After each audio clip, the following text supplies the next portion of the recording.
Hello everybody and welcome back to RainBro Crafts. My name is Colton and today I will be making for you the first soap in our May collection. It is so far in advance that we don't even have a name for the collection yet. However, I do have a theme for you, and that theme is plants. This soap is one that we make each and every year. It's one of my personal favorites. It's a little bit niche. It is coincidentally my favorite flavor of jelly bean as well, and that is fresh cut grass. This fragrance oil is from Nature's Garden, and it is a very accurate recreation of the smell of fresh cut grass. Like warm summer months, the grass is green and everyone's out mowing their lawns. This scent is that. Now, I have had people say that they don't want to smell like they just mowed their lawn after they take a shower, and I say I do, and that is why we made this soap. It is also one that people request very often, so we want to give our customers what they want, and they want fresh cut grass soap. So I have blitzed up my soap batter along with my fragrance oil. We've used this fragrance oil every year since we've been making soap, so I'm familiar with how it functions in terms of acceleration and all of that jazz, and it performs lovely. It has a really great fragrance hold. It doesn't accelerate, it doesn't rice, it doesn't do any of those nasty things. So I've blitzed that all up. I've taken about half of that soap batter, and it is going to be uncolored, and I have put it into that pour pitcher there that looks like it's about to overflow. I should have put it in another Cambro, but I didn't do that. And then to that the first Cambro, the only Cambro, I have added in some grass green mica. My idea for this soap is going to be a two-layered soap with the green on the bottom and that white on the top. So in theory, if everything goes according to plan, when we cut this soap into bars, it is going to look like grass growing into like a clear sky.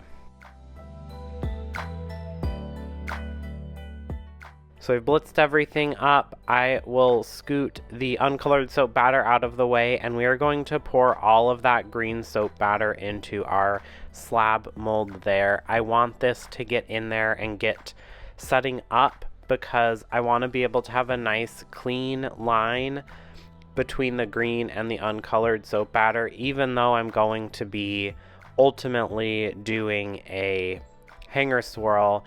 It does look better when you have a nice, clean, crisp line to it. And if you hear birds chirping in the background, I have the windows open because it is a lovely spring day, so I'm getting some fresh air in here while I am doing the voiceover. And then you'll see I'm agitating the soap batter in that pour container because I want to make sure it's nice and liquidy. If you watched my last video that I posted on the smells like soap, and I'll put a card up in the corner there, we do that to loosen up the soap batter. If your soap batter gets a little thick or you want it to be a nice pour consistency, it's not necessarily thick, but you want it to be nice and flowy, you just give it a gentle swirl and it will loosen up just a little bit, just enough to get a nice, clean, smooth pour. And we're going to be pouring over our scraper there so that I don't fall into the bottom. I did get a little crazy and I went away from my scraper and then I went back to it because I didn't want to ruin all of my hard work. We will then scrape out this container because I don't need it anymore. We're not coming back to it. I want all that soap in the slab there. All right, and now that I have all that soap in the slab mold there, I'm going to break out our hanger swirl tool to get those nice, lovely grass lines, grass blades, I guess would be the actual term. And we want to just go up and down, but like 2 times each pass to get kind of a thick blade of grass pulled up from the bottom green layer to that uncolored top layer there. You don't want to spin. You want to make sure that you're keeping your hanger swirl tool in the same-ish place, as close to same as possible. Don't swirl. Resist the temptation. And then we'll clean off our hanger swirl tool, and I'll flip the slab mold back to normal, front to back, and then I'm going to dust it with just a little bit of green mica. My new rule for this year was to not do a whole bunch of mica on the top of soap because it's messy when you're transporting it. It's messy when you cut the soap.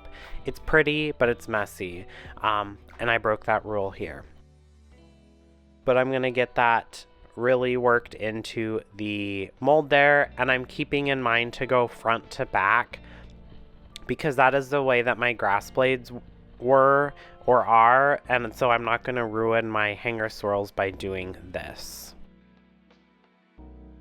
I will then clean up the edges, and then I wanted to do a little something extra, and it's kind of hard to see here, but I am doing some like squigglies with my plastic chopstick that kind of represent like grass blades in the wind, like long grass in the wind. It's more of a textural thing than a design thing, but it was very pleasing and I wanted to do it in the moment.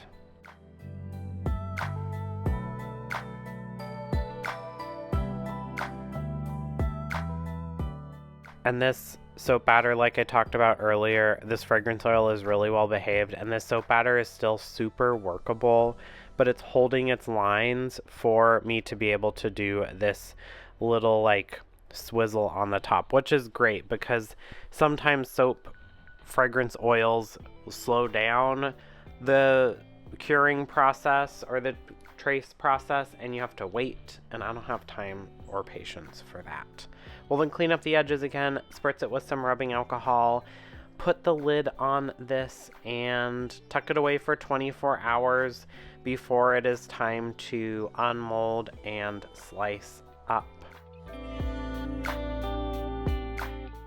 And you can see the green color did fade a little bit to a much nicer green color, which I actually like. And even the yellowish soap batter color kind of mellowed out too. We will then get our slab splitter here and break up our loaf or our slab into loaves.